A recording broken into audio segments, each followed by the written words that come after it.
বন্ধুরা, Uddalaka and moms কিচেনে তোমাদের সবাইকে স্বাগত।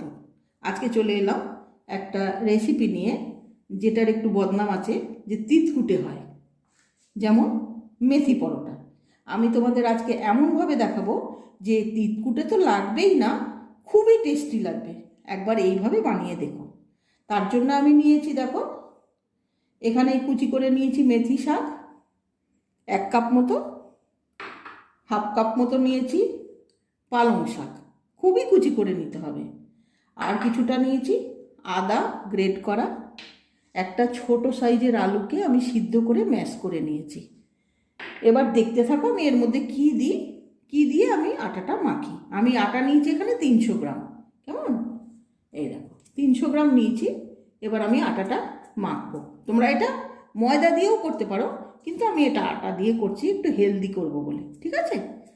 তো চলো, প্রথমে দেখো আমি পালং শাকটা দিয়ে দিলাম। পালং শাক যেহেতু মিষ্টি আর মেথি শাক যেহেতু তিতকুটে, তাই এটা ব্যালেন্স হয়ে যাবে, এটা আর তিতো লাগবে না, ভীষণই টেস্টি হবে। এই দেখো 1/2 কাপ নিয়েছি, কিন্তু খুব বেশি নিইনি। আর এই দেখো 1 কাপ মেথি শাক কুচি, যতটা সম্ভব কুচো করে নিতে হবে। হ্যাঁ, আর এই দেখো আদা কুচি দিলাম, আদা গ্রেট করা, এটা 1/2 চামচ দিলাম।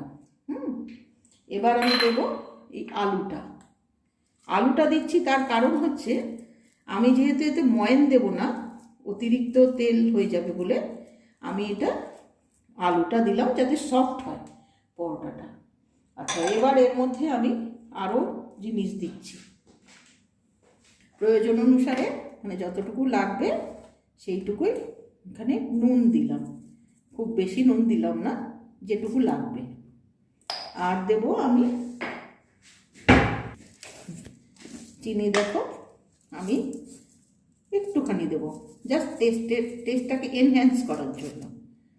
আর দেবো এখানে আমি গোলমরিচ পাউডার। এখানে তোমরা ইচ্ছে করলে কাঁচা লঙ্কা কুচি দিতে পারো, আমি দিলাম না বলেই আমি গোলমরিচ পাউডার দিলাম। আর দেব, এটা দিতেও পারো অপশনাল, আবার নাও দিতে পারো। আর যদি মনে করো গরম মশলা দেবে তাও দিতে পারো। আমি এখানে একটু ভুনা জিরা পাউডার দিলাম, জিরে ড্রাই রোস্ট করা, এটা দিলাম একটু, ব্যাস, আর কিছু দেবো না। আমি এবার এটাকে জল দিয়ে মেখে নেব।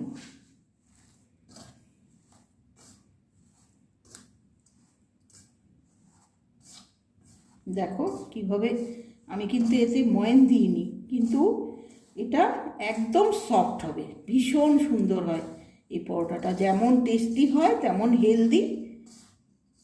আমি এটাকে অলিভ অয়েল দিয়ে ভাজবো, তোমরা যে কোনো সাদা তেল দিয়ে, যে যা তেল খাও তাই দিয়েই করবে, কোনো অসুবিধা নেই। এবার আমি এটাকে মেখে নিচ্ছি।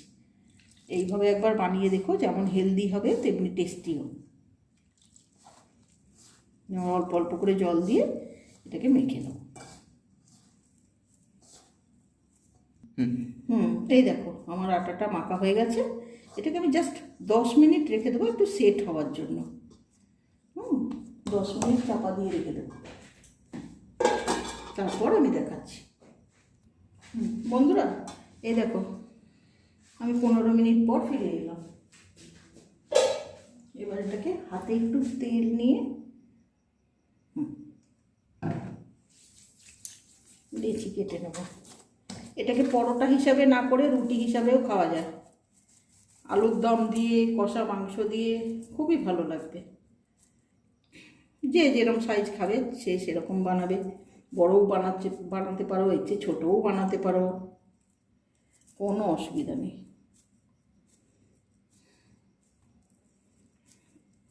আমি এখন বেশি বানাবো না, এটা রেখে দেবো, মাত্র 3টে বানাবো, বাকি সব রেখে দেবো, আমি ফ্রিজে রেখে দেবো, কালকে বানিয়ে খাবো। এই দেখো অল্প শুকনো আটা নিলাম,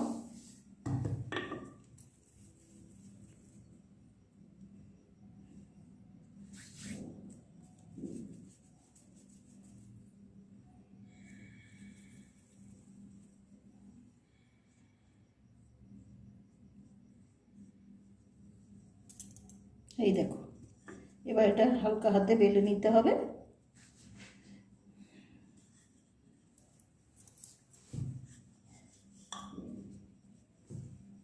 আটা দিয়ে, খুব বড় করব না, ছোট ছোটই করব, একটু মোটা হবে পরোটা তো, পরোটা বেশি পাতলা হলে হবে না, শেপে যেও না, শেপ যেমন খুশি হোক, টেস্টটাই আসল।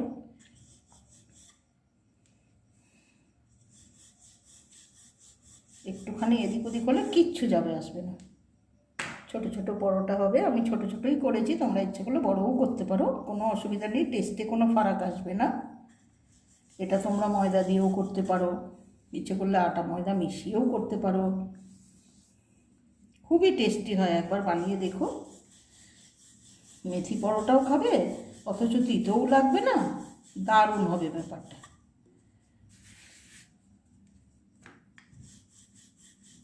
আমি ছোট ছোট করি, আমার ছেলে ছোট ছোট খেতে ভালোবাসে, ওই জন্য আমি ছোট ছোটই করি।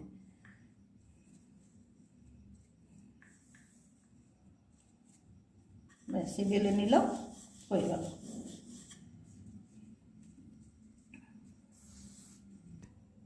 দেখো আমি গ্যাসের ফ্লেমটা বাড়িয়ে দিয়ে আমি বসিয়ে রেখেছিলাম ফ্রাইং প্যানটা।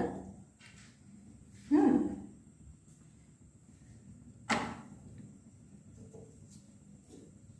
থাক, এটা হোক আর একটু। হ্যাঁ, এবার এটাকে এপিট ওপিট করে একটু সেঁকে নিই, নিয়ে তারপরে আমি একটু অলিভ অয়েল দিয়ে এটা ভাজবো। আমার ছেলে এই অলিভ অয়েলের পরোটা খেতে খুব ভালোবাসে। তোমরা ইচ্ছা করলে যে কোনো তেল দিয়েই বানাতে পারো, সাদা তেল, সরষের তেল, বাদাম তেল, ঘি, সব কিছু দিয়ে বানাতে পারো, কিচ্ছু অসুবিধা নেই, তাতে টেস্টের কিচ্ছু ফারাক আসবে না।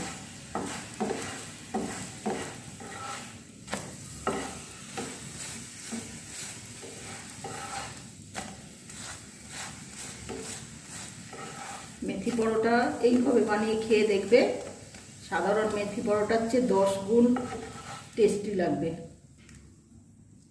এই দেখো একটা হয়ে গেল, একটা দিয়ে দিলাম, একটু এপিট ওপিট করে ভেজে দিচ্ছি, তাতে করে তেলটা কম লাগবে।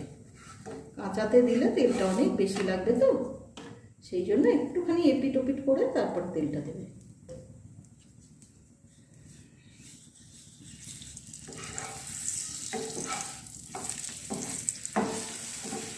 চেষ্টা করি সবসময় একটু অন্য টাইপের কিছু দেখাতে। তোমাদের যদি আমার চ্যানেলটার রান্না পছন্দ হয় অবশ্যই সাবস্ক্রাইব করবে, আমার পাশে থাকবে, রান্নাগুলো দেখবে, বন্ধুদের মধ্যে শেয়ার করবে, লাইক করবে।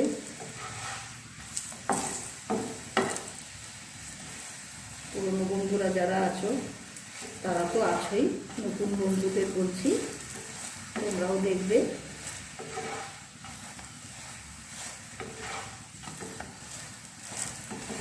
আশা করছি ভালো লাগবে। ব্যাস, দাঁড়া আরেকটা ভাজি দেখি। দেখো বন্ধুরা, আমার মেথি পরোটা একদম রেডি। এটা তোমরা শুধুমাত্র ধনেপাতার চাটনি দিয়েও খেতে পারো, কষা মাংস, কষা আলুর দম, যে কোনো জিনিস দিয়ে খেতে পারো, শুধুও খেতে পারো, খুবই ভালো লাগবে। ভালো থেকো।